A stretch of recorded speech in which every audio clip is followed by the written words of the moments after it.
O TN2 começa com um caso trágico. Uma criança de 8 anos foi encontrada com sinais de espancamento no bairro Romão, em Vitória.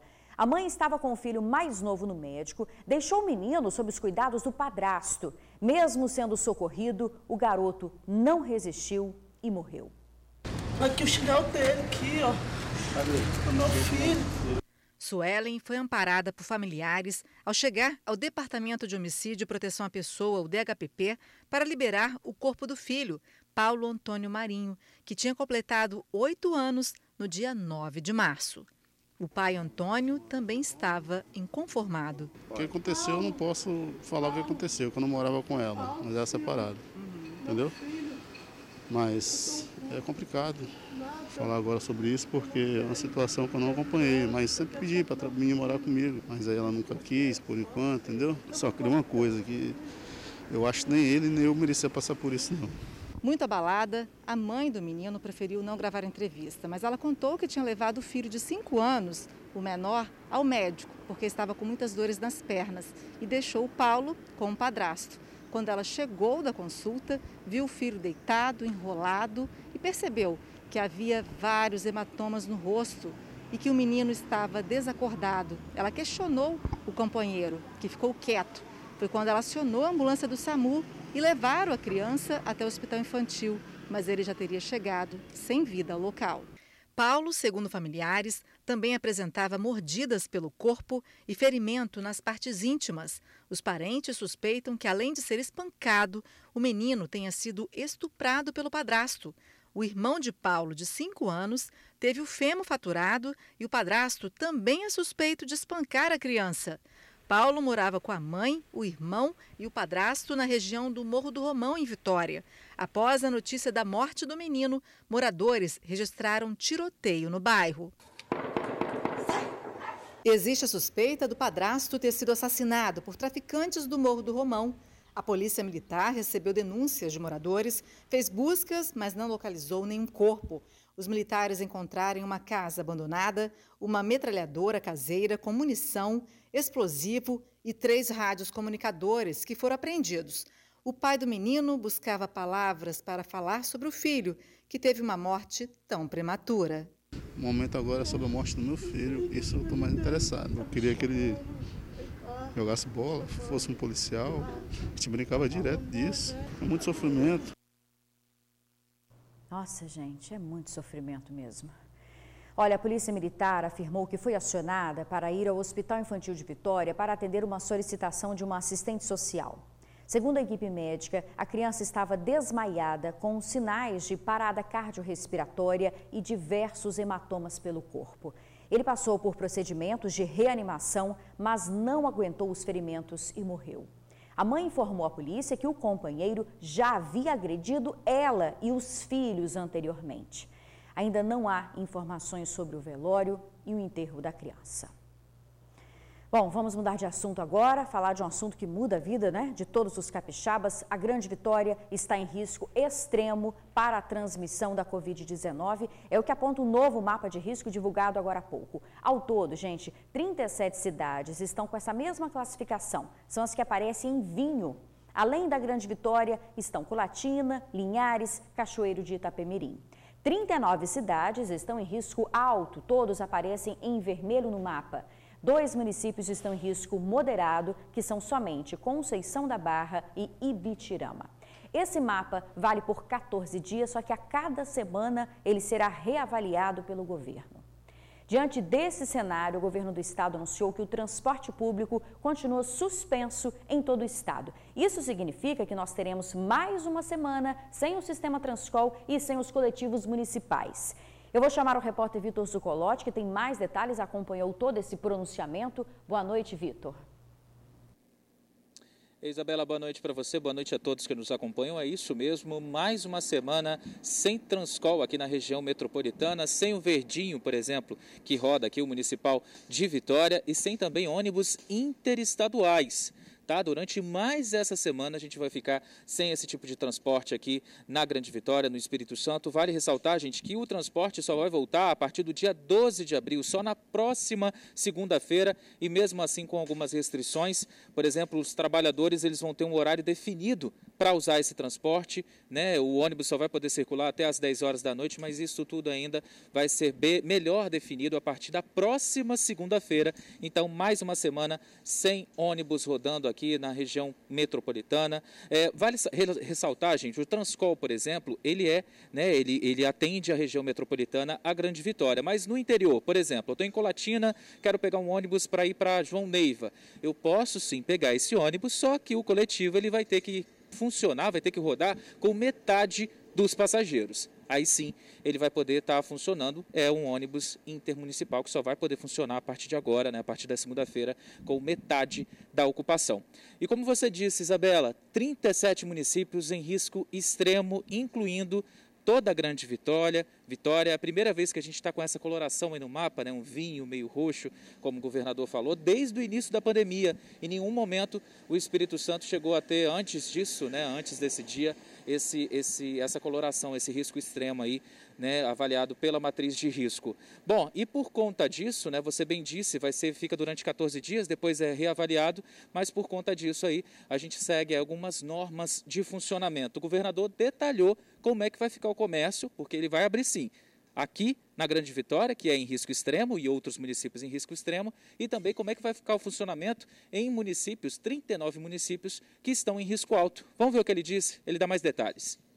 No risco extremo, o comércio vai funcionar 3 dias da semana, na quarta, na quinta e na sexta, também no mesmo horário, né? Comércio de 10 às 18, shoppings de meio-dia até às 20, o serviço no mesmo horário a partir de 9 horas. O risco alto, bares estão fechados, restaurantes podem funcionar até às 16 horas, restaurante pode funcionar até às 16 horas.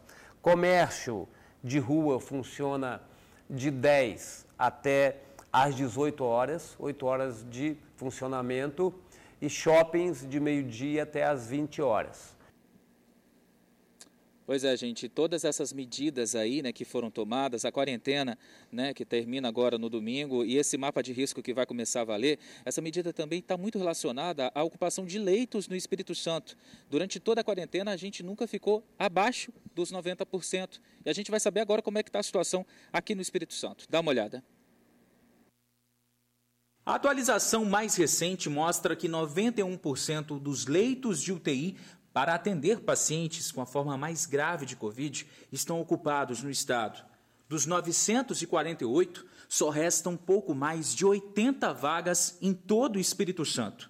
No detalhamento, aqui na região metropolitana, dos mais de 630 leitos, 583 estão ocupados. Já na região sul, 138 dos pouco mais de 150 leitos contam com pacientes.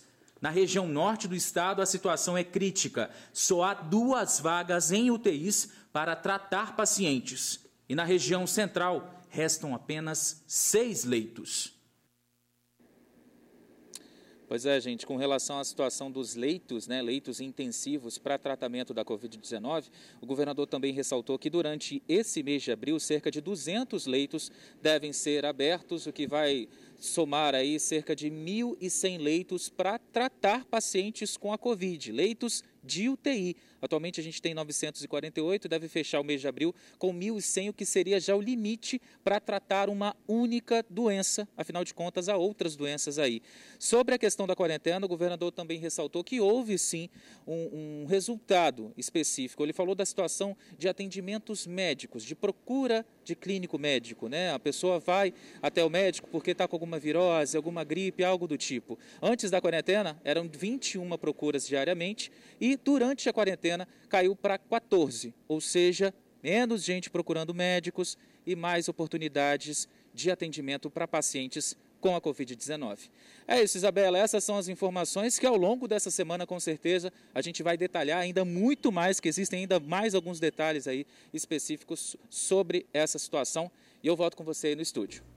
Tá certo, Vitor. Muito obrigado pelas informações. Então, sem Transcor essa semana e comércio funcionando com restrições. Infelizmente, gente, nas últimas 24 horas, 46 pessoas perderam a vida no estado, 1.745 novos casos foram registrados de ontem para hoje. O estado tem aqui, segundo o painel Covid, 386.219 casos confirmados da doença e 7.604 óbitos. Entre as vítimas da Covid estão mãe e filha, elas morreram com intervalo de apenas um dia. A primeira a perder a vida foi a cabeleireira Márcia Cristine. Ela era muito conhecida no centro de Vitória, tinha um salão de beleza na rua Gama Rosa. No dia seguinte foi a mãe dela, a Zeli Ribeiro, que não resistiu à doença. A dona Zeli tinha 72 anos, morava próximo à casa da filha, em Cariacica. É possível que isso tenha favorecido a transmissão da doença. A cabeleireira foi internada, na Santa Casa de Vitória e a mãe dela no Evangélico de Vila Velha. Ela chegou a ser entubada, mas o rim foi parando de funcionar. As duas foram enterradas no cemitério Parque da Paz, em Ponta da Fruta, Vila Velha.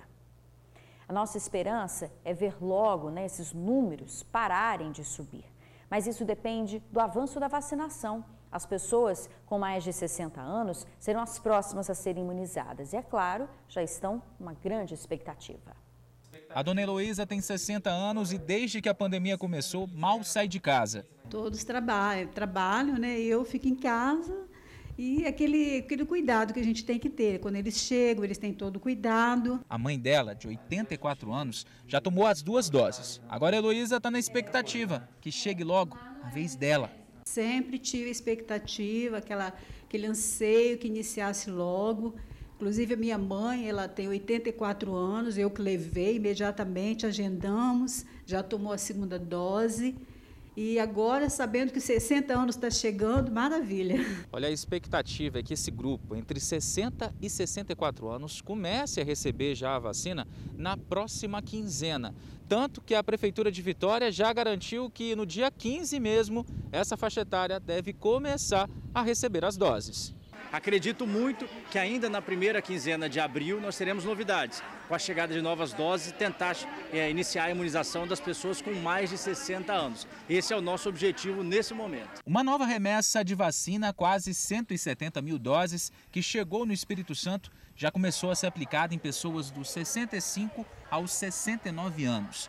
E foi momento de emoção para muita gente, como o seu Ângelo. Vamos ver essa batalha. E também para a dona Margarida. Ela conseguiu se imunizar, mas o marido, infelizmente, acabou não tendo essa oportunidade. É porque ele perdeu a batalha para a Covid. Há 2 meses eu peguei também o Covid. Eu estou emocionada, assim, espero não me pegar mais. E pena que meu marido não está aqui comigo. E junto com a expectativa, a dona Heloísa, que você viu no início da matéria, tem fé que com a ajuda da ciência, a vacina, tudo isso vai passar. Isso vai passar, que nós vamos vencer esta batalha, né? Se Deus quiser. A seguir, mulher é assassinada ao sair para passear com um cachorro em Vila Velha. A gente já volta. Um incêndio destruiu uma casa em Vitória. Vizinhos tentaram ajudar a controlar as chamas com mangueiras, mas o fogo consumiu toda a residência. O incêndio aconteceu no bairro Consolação. A casa era de madeira e foi totalmente destruída. Os bombeiros foram acionados e conseguiram evitar que o fogo atingisse outras casas. Apesar do prejuízo, não houve feridos. Esse jovem que aparece para você aqui no LED morreu dentro de uma delegacia na Serra após ser esfaqueado. A vítima foi identificada como João Ferreira Alves Neto, de 23 anos. Ele estava nesta região, próximo do terminal de Laranjeiras e também da 3ª Delegacia Regional da Serra. Usava drogas com outras pessoas quando se envolveu numa confusão que logo o levaria à morte. Depois de ter usado drogas com o grupo, a vítima comentou que queria ficar com a adolescente, uma menina de 14 anos de idade. Só que os homens que estavam no grupo não gostaram disso e 2 acabaram reclamando com a vítima, que acabou entrando em luta corporal com eles. Um desses homens estava armado com uma faca e desferiu um golpe contra a vítima. Ele saiu correndo de lá, junto com a adolescente mais um outro homem, e veio pedir socorro aqui, na Delegacia Regional da Serra. Só que quando chegou aí, Ele não teve tempo de dizer nem a palavra socorro. Acabou caindo dentro da recepção, morto. Os policiais ainda acionaram o SAMU, mas quando os socorristas chegaram até aqui, nada puderam fazer. A adolescente seria o pivô da confusão e também um outro homem que estava no local prestaram depoimento, explicando o que aconteceu. Os plantonistas conseguiram localizar o padrasto da vítima. Descobriram então que na própria quinta-feira de manhã ele tinha registrado um boletim informando o desaparecimento do enteado, que estava fora de casa sem mandar notícias há 3 dias. A família esteve no DML para reconhecer o corpo da vítima. A irmã, abalada, não quis gravar entrevista. Marcos comenta que João tinha envolvimento com as drogas sim, mas estava lutando para se recuperar e que antes de ter essa recaída, estava trabalhando na construção civil. João era um menino bom, tranquilo, pacato, estava trabalhando agora na construção civil, sempre nos mandava vídeo, muito feliz, né, com as vitórias que ele vinha alcançando e estava tentando tomar o rumo dele na vida, mas infelizmente a história dele foi interrompida com esse episódio trágico. Olha, gente, até o momento nenhum suspeito foi preso. A polícia investiga a morte de uma mulher assassinada a tiros em Vila Velha. A vítima, de 35 anos, passeava com um cachorro quando foi surpreendida. Ela chegou a correr e pedir ajuda na entrada de um motel na praia de Taparica, mas não resistiu e morreu no local. O crime aconteceu por volta das 6 da manhã. Um homem é suspeito de ser o autor dos tiros e já está sendo procurado.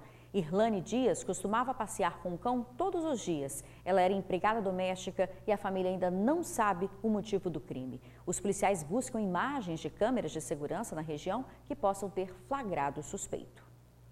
No próximo bloco, moradores de Viana continuam sem energia elétrica e amargam prejuízos após o temporal da última quarta-feira. Nós voltamos já já.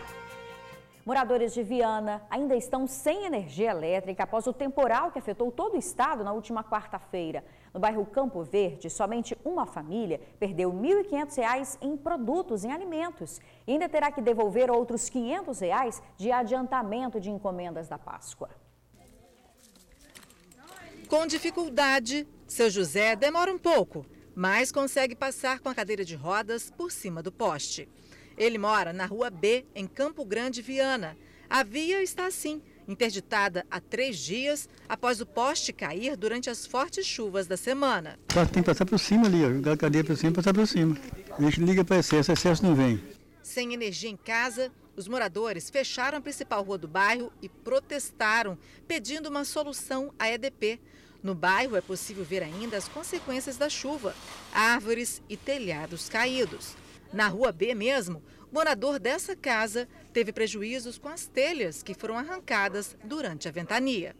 A falta de energia afetou 15 casas aqui da rua. Os moradores reclamam que, além do prejuízo, o problema também para dormir à noite é que, com o calor e a grande quantidade de mosquito, não dá para ligar nem o ventilador e nem o ar-condicionado. Nosso problema é o caso do poste, né?